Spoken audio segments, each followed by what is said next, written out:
A imprensa brasileira, serva do poder constituído, é submissa ao sistema financeiro internacional, razão porque o povo não tem acesso às intenções verdadeiras que se escondem por trás da farsa embutida nas palavras da moda privatização, Estado mínimo, globalização da economia e etc. Está em andamento e com velocidade crescente um plano diabólico de destruição de todos os nossos valores, de tudo aquilo que nos foi legado pelos nossos antepassados e que nos fazem sermos uma nação. Poucos estão tendo consciência do abismo para onde todos estamos caminhando. Percebo que o povo precisa despertar e, como não disponho de tempo ou espaço em nenhum dos meios de comunicação, resolvi escrever uma cartilha. Esta cartilha destina-se a todos os cidadãos da nossa terra, homens, mulheres, jovens, idosos, brancos, negros, mestiços, patrões, empregados, etc. Ela traz para o leitor aquilo que deveria ser dito e escrito através dos veículos de comunicação de massa, a verdade simplesmente. Que este documento possa dissipar a cortina de fumaça que se interpõe entre a verdade e aquilo que se repete a todo instante pelos meios de comunicação, e que o generoso povo brasileiro possa despertar para o seu grande futuro, são os meus desejos. Dr. Enéas Ferreira Carneiro. Como deve agir o Estado? Tendo em vista suas amplas e profundas responsabilidades, o Estado deve agir sempre que necessário, como órgão interventor, restabelecendo a ordem, a justiça, a igualdade de oportunidades e o direito ao trabalho, à moradia, à educação, à saúde, aos transportes e à sadia necessidade de criação de riquezas, intervindo, se necessário, na produção ou na economia como um todo. Ou seja, sem isso, a cidadania é pura conversa fiada. Sem nenhuma dúvida. Mas se o Estado serve para tudo isso, por que não estamos vendo isso no Brasil? Porque o Estado que aí está é fraco, inerte, ilegítimo, sem nenhuma função social. É inimigo do povo. O Estado que aí está, na verdade, não é soberano. Ele obedece a um poder infinitamente maior, o sistema financeiro internacional, que impõe suas regras demoníacas à maioria das nações. Mas por que os governos obedecem ao sistema financeiro internacional? Porque para chegar a seu governo, fizeram acordos, receberam importâncias fabulosas de legítimos representantes do sistema financeiro internacional. E qual é o interesse então do sistema financeiro internacional? É destruir o Estado-nação. Destruindo o Estado-nação, não haverá mais quem defenda o que é patrimônio nacional. Assim, as grandes riquezas da nossa terra, a água, o subsolo, as fontes de energia e etc., que nos fazem o país mais rico do mundo, passarão às mãos de grupos representantes dos países ditos ricos, que na verdade estão em situação desesperadora, porque não tem como enfrentar as grandes necessidades do próximo século. O senhor quer dizer com isso que o Brasil é muito importante para eles? Sem dúvida, sem as riquezas do Brasil, não há futuro para os países do primeiro mundo. Por isso o Brasil é muito importante para eles. O que não tem nenhuma importância para eles é o povo brasileiro.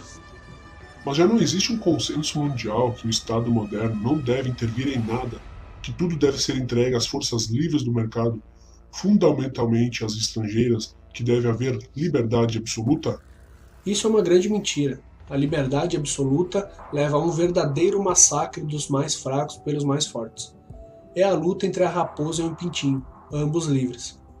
Na verdade, só o Estado tem força e, por ser responsabilidade sua, tem o interesse para intervir na economia a favor dos mais fracos, porque só o Estado, antes do lucro, está preocupado com o bem-estar do seu povo.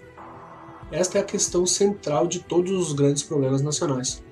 Mostraremos isso passo a passo nas próximas páginas.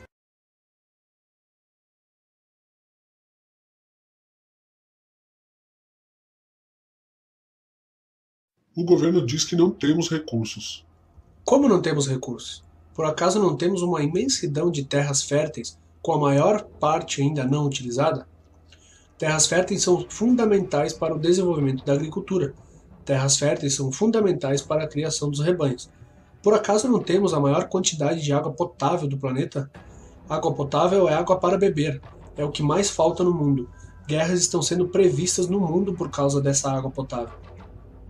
Por acaso não é o nosso subsolo um dos mais bem dotados da Terra em riquezas minerais, ferro, ouro, alumínio, nióbio, manganês, quartzo e etc.? Mas para que servem essas coisas? Todos os meios de transporte, carros, trens, aviões, etc., são feitos utilizando ferro, alumínio, manganês e outros metais. Sem os metais, os edifícios modernos não existiriam, e nem mesmo a grande maioria dos utensílios usados atualmente seria fabricada. Sem o quartzo, não existiriam as maravilhas da eletrônica, as televisões, os rádios, os computadores e etc.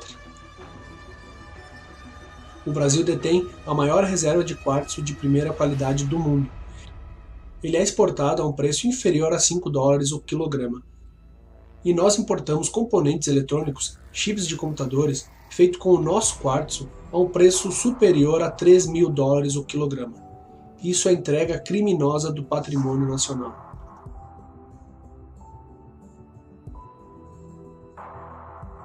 E o nióbio, Dr. Enéas? Nunca ouvi falar em nióbio. O nióbio é um metal do próximo século, que permite construir aviões supersônicos, trens sem trilhos e etc. O nióbio é fundamental para a indústria pesada. E o nosso Brasil é o maior produtor de nióbio do mundo, com mais de 95% da produção mundial. Só a mina de Araxá, em Minas Gerais, tem 8 milhões de toneladas de metal contido. Ao preço médio de $60.000 a tonelada do metal, no mercado internacional, isso representa um patrimônio de 480 bilhões, cerca de $500 bilhão. E o nosso nióbio é vendido a preço de banana. Isso é entrega criminosa do patrimônio nacional. Por acaso não temos as maiores florestas do planeta? Por acaso não temos um dos maiores rebanhos da Terra? E etc. Enfim, seria muito difícil viver hoje sem esses recursos essenciais. Esses sim, recursos verdadeiros, bases da riqueza real e não a falsa riqueza, a riqueza do papel pintado. Então, como o senhor diz que não temos recursos? Bom, tudo isso é verdade, mas dinheiro mesmo nós não temos. Ah, o senhor está falando de outra coisa. Eu estou falando da verdadeira riqueza. Sim, mas sem dinheiro eu não compro nada. Vamos por partes. O dinheiro é um símbolo, que nada mais é do que a representação formal dessa riqueza. Por isso é que só o Estado pode fabricar dinheiro. Então está havendo uma confusão. Por que é que com todos esses recursos, com toda essa riqueza verdadeira, nós não temos dinheiro? É porque o Estado brasileiro, como tantos outros, como Argentina, México, Chile, etc., submetendo-se às regras do Fundo Monetário Internacional, o FMI, aceitou que nossa moeda fosse atrelada ao dólar. Mas o dólar não é uma moeda forte? É forte apenas porque os Estados Unidos têm o maior poder militar do mundo e emitem a seu bel prazer, sem nenhuma regra, tantos dólares quanto forem necessários para se apoderarem da riqueza dos outros países. Os Estados Unidos emitem dólares em quantidade muito superior à riqueza real daquele país. Os dólares são puro papel pintado, e é com esses dólares que eles compram as riquezas do mundo. Mas antes o cruzeiro não era atrelado ao dólar? Que isso? Sempre foi. Cruzeiro, cruzeiro novo, cruzado, cruzado novo, URV, real. O sistema de referência é sempre o dólar, que é a moeda mundial. Não podemos negociar com nenhum outro país a não ser com o dólar.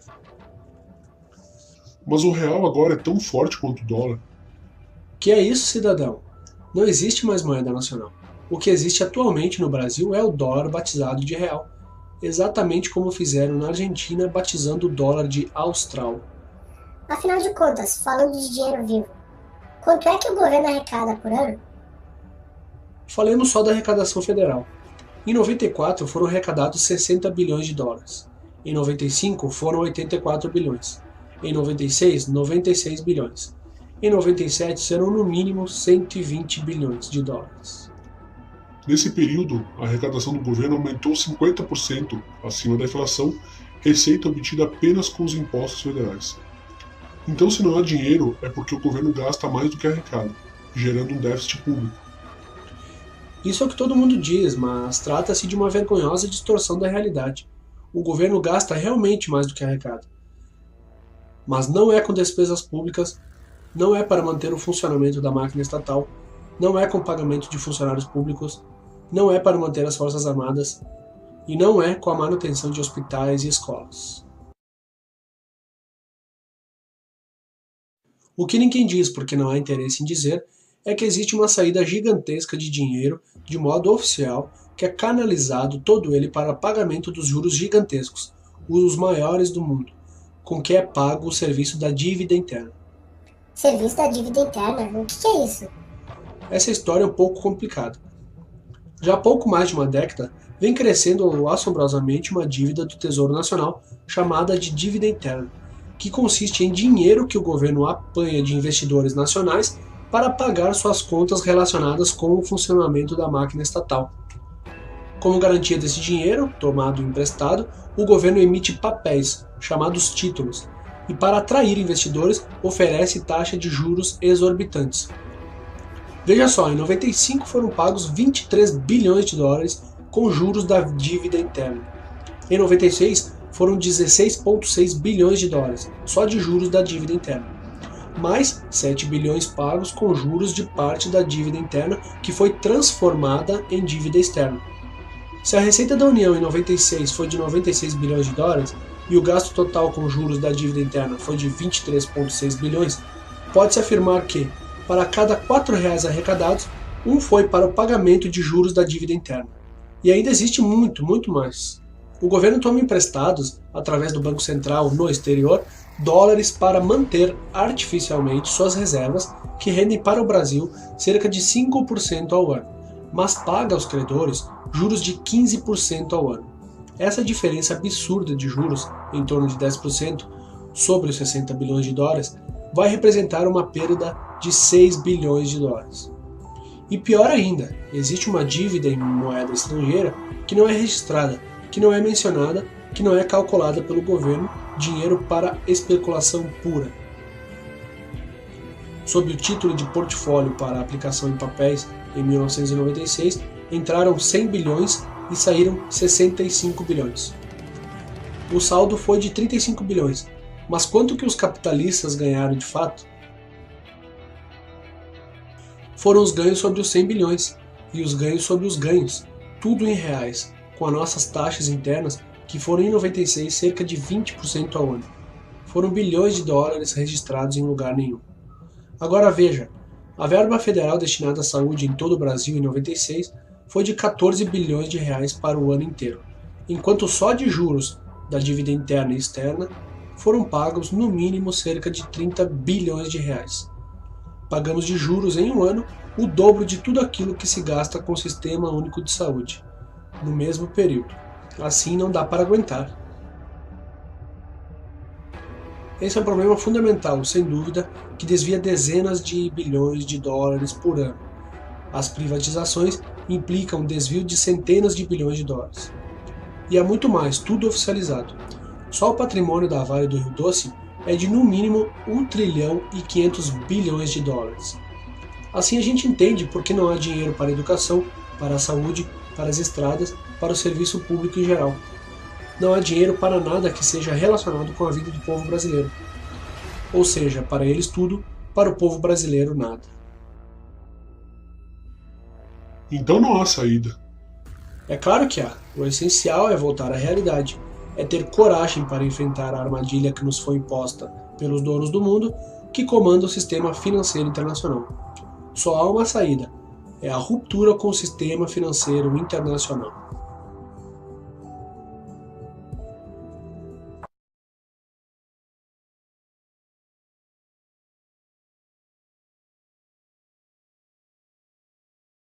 Se os donos do mundo precisam tanto das nossas riquezas, por que não declaram logo guerra ao Brasil e tomam conta de tudo? Porque isso seria condenável à luz do direito internacional. É muito mais fácil atualmente subjugar uma nação através de um projeto de dominação econômica disfarçado de ajuda para entrar no primeiro mundo. Quando é que isso vai começar a ser feito? Não, isso já vem sendo feito há muito tempo, e com velocidade muito maior nos últimos 10 anos, graças à atividade servil dos governantes. Qual é a estratégia utilizada, afinal? É a destruição da nação em 10 passos.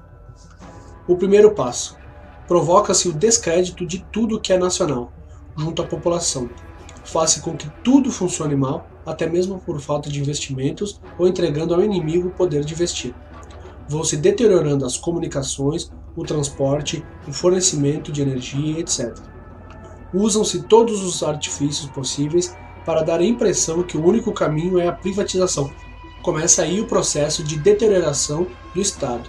justificam a redução drástica das verbas para os serviços públicos dizendo que não há recursos. A imprensa repete todos os dias que não há recursos.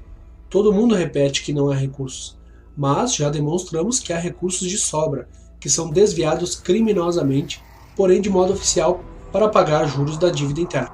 Segundo passo, reduzem-se progressivamente os salários dos médicos, professores e da maioria dos profissionais, funcionários públicos, que trabalham diretamente com o povo, criando neles uma falta de entusiasmo com seu trabalho. Com isso, cai fragorosamente a qualidade dos serviços prestados à população, deteriorando-se os serviços básicos de educação e saúde, que são fundamentais para a existência de qualquer nação. Terceiro, provoca-se a perda da autoestima. Os meios de comunicação só divulgam o que não presta. Exemplos de corrupção de funcionários públicos, negociatas, golpes contra o Estado, etc. Institucionaliza-se o deboche, o desrespeito à pessoa humana, aos mais velhos, à família, à igreja e aos princípios cristãos. Cultiva-se uma verdadeira inversão de valores que a humanidade levou milênios para construir. Destrói-se tudo e faz-se isso sob a fachada de modernismo. Quarto, promove-se uma propaganda gigantesca a favor da desmoralização das Forças Armadas, que são o braço armado do povo.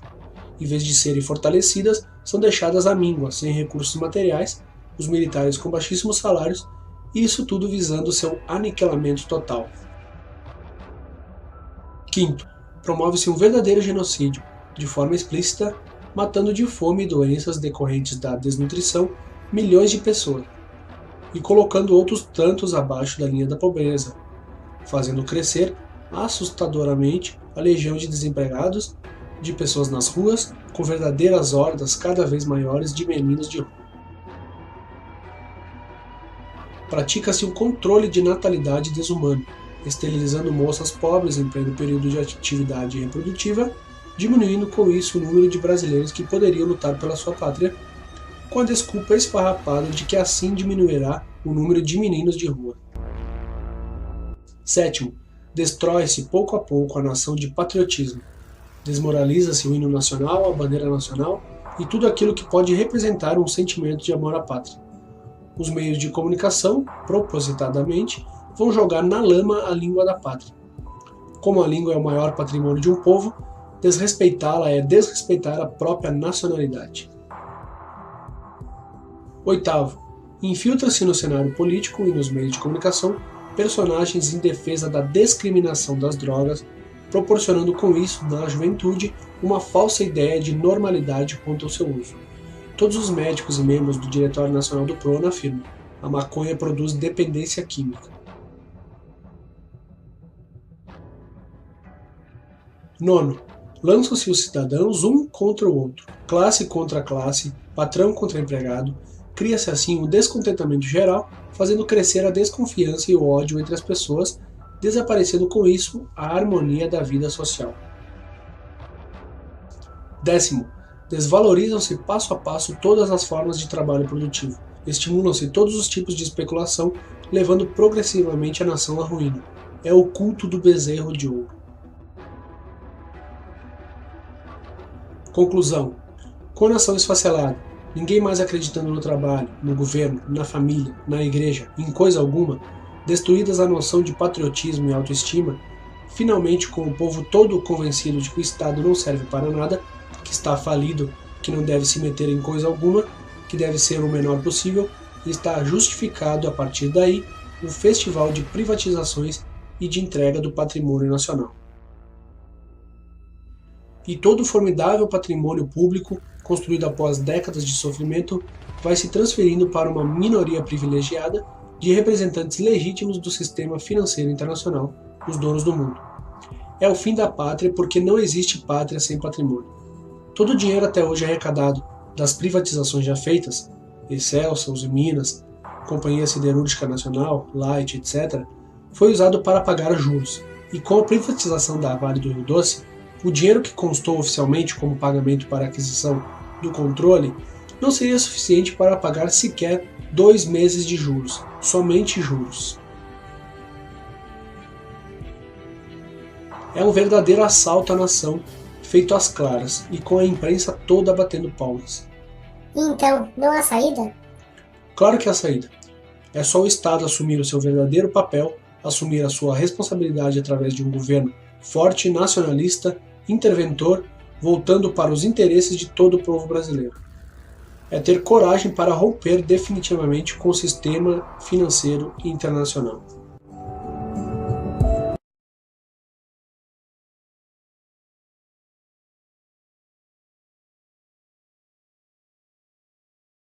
Se o senhor ganha R$ 300 por mês, bem mais que um salário mínimo, o senhor precisaria trabalhar apenas 750 anos, quase 1000 anos, para ganhar o que o Brasil paga em uma hora de juros, somente de juros. Aí vem o governo e diz que tem que privatizar as estatais para diminuir a dívida interna. Acontece que já venderam inúmeras estatais, incluindo-se dois gigantes, a Companhia Siderúrgica Nacional e a Uzi Minas, e a dívida interna só vem crescendo. A dívida interna era, em 94, cerca de 50 bilhões de dólares. Agora é, em 97, cerca de 180 bilhões de dólares.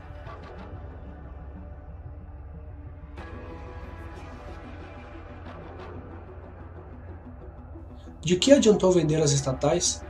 Venderam a Excelsa do Espírito Santo por 250 milhões de dólares, que serviram só para pagar 3 a 4 dias de juros. Vejam bem, só juros. Venderam também a Vale do Rio Doce, detentora de um patrimônio incalculável, dona do subsolo mais rico do planeta. Venderam seu controle por 3,3 bilhões de dólares, o que não deu nem para pagar 2 meses de juros. Na realidade, os 3,3 bilhões de dólares nem chegaram a entrar. Estão vendendo, entregando, dando de mão beijada toda a riqueza que é de nossos filhos, de nossos netos.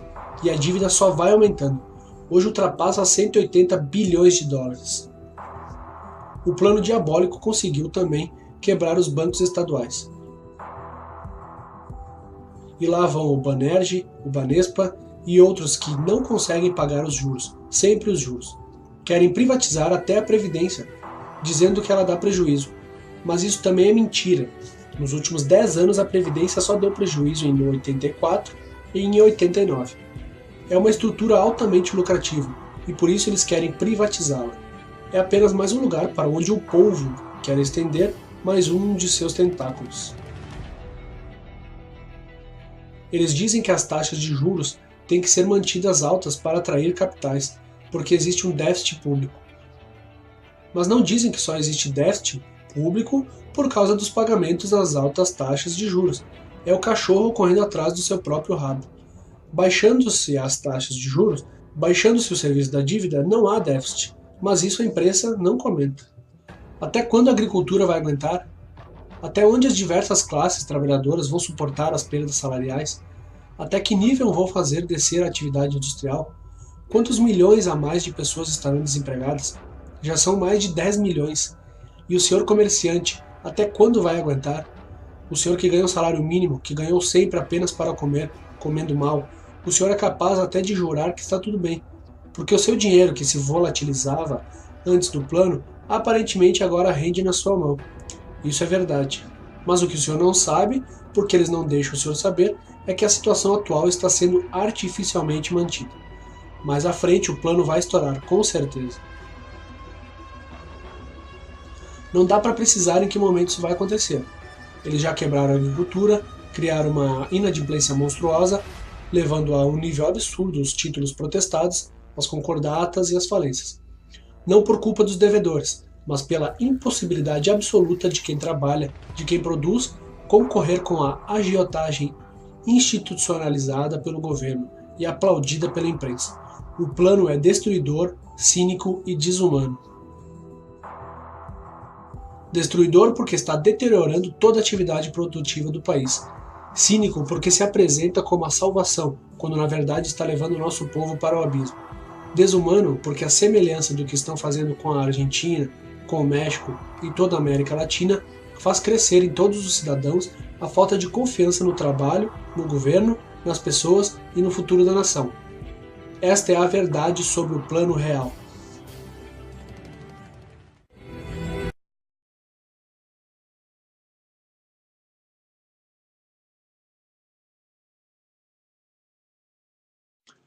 Nada se move ou se transforma no mundo sem energia. Energia é tudo aquilo que é capaz de produzir trabalho.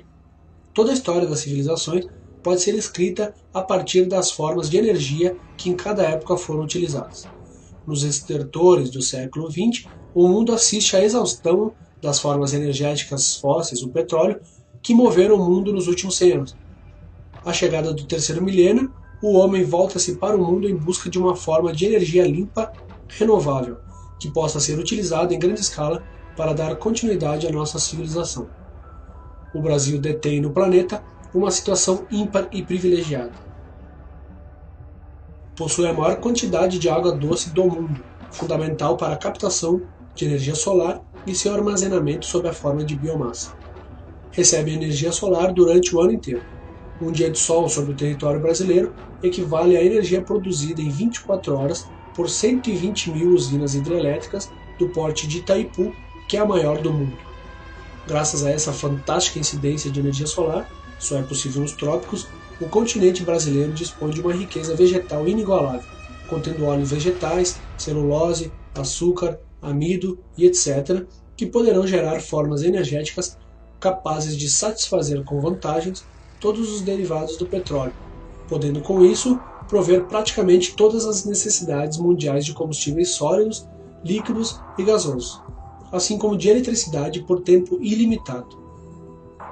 Essa é a razão fundamental por que o Brasil é tão importante para os donos do mundo, e é por isso que eles estão tentando destruir o povo brasileiro, legítimo dono do seu território.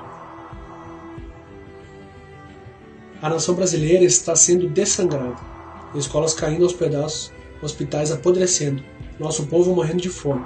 Um grande esforço deve ser feito, neste momento, em prol da unidade e da salvação nacional.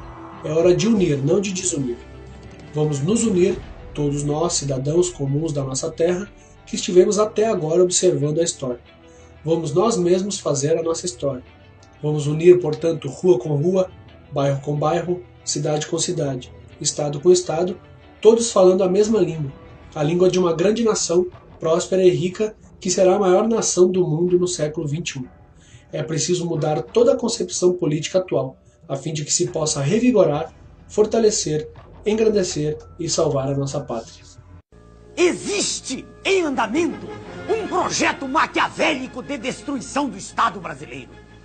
Pretende-se entregar todo o patrimônio da nação, estatais, Banco do Brasil, bancos estaduais, subsolo, Amazônia, enfim, entregar tudo o que representa riqueza, riqueza verdadeira, para os donos do poder mundial. Dizem que isso é modernismo, que vamos ingressar no primeiro mundo, que o Estado deve ser o menor possível e que tudo que é estatal deve ser privatizado. Venderam-se, entre outras, a Usiminas, a segunda usina siderúrgica mais eficiente do planeta, e a Companhia Siderúrgica Nacional, símbolo da indústria brasileira. Todas essas vendas vêm sendo feitas a preço de banana e ainda são pagas com papéis públicos que estavam altamente desvalorizados. É um verdadeiro assalto à nação, feito às claras, e com a imprensa toda batendo palmas. Com o dinheiro arrecadado das privatizações, diz o governo, estaremos diminuindo a dívida interna do Brasil. Mas o curioso é que se vai vendendo tudo e a dívida interna está aumentando. Em março de 94, a dívida mobiliária era de 50,5 bilhões de dólares. Em julho de 94, com a implantação do real, foi para 59,5 bilhões de dólares. E, em julho de 95, com um ano do plano real, ela já estava em 82,2 bilhões de dólares. Então, para que servem as privatizações? Privatizações são negociatas que servem para transferir o formidável patrimônio público para uma minoria privilegiada de representantes legítimos do sistema financeiro internacional. O governo, sob o comando do sistema financeiro internacional, estabelece juros da dívida interna tão extorsivos que vão exaurindo as finanças públicas e vão quebrando as indústrias, destruindo a agricultura, aumentando o desemprego e criando, como diz o professor Adriano Benayon, doutor em economia pela Universidade de Hamburgo, na Alemanha, criando, sim, uma verdadeira economia de cemitério. O que eles pretendem é a demolição do Estado. Destruído o Estado, segue-se o esfacelamento da nação, fazendo com que o povo não acredite em nada que é nacional, com que perca a sua autoestima e que tenha vergonha de ser brasileiro. Daí a propaganda gigantesca a favor do Estado mínimo, de desmoralização das Forças Armadas, que são o braço armado do povo, e de destruição da família, que é a célula básica da sociedade. É a anulação de todos os nossos valores morais, é o deboche institucionalizado. Mas a nação é o povo, com o seu território, com a sua história, os seus costumes e com a sua língua. Eles querem destruir nossa nação. Com a desculpa de modernidade, de entrar no primeiro mundo, o que estão fazendo é destruir a indústria nacional. Esta é a verdade sobre o projeto neoliberal, que a imprensa podre não mostra. É conduzir o nosso povo, qual manada de búfalos, para o precipício, para a escravidão. É como se fosse um gigantesco octopus, com seus tentáculos, sugando todas as nossas riquezas e drenando-as para os donos do mundo. É a perda definitiva da soberania nacional. Meu nome é Enéas.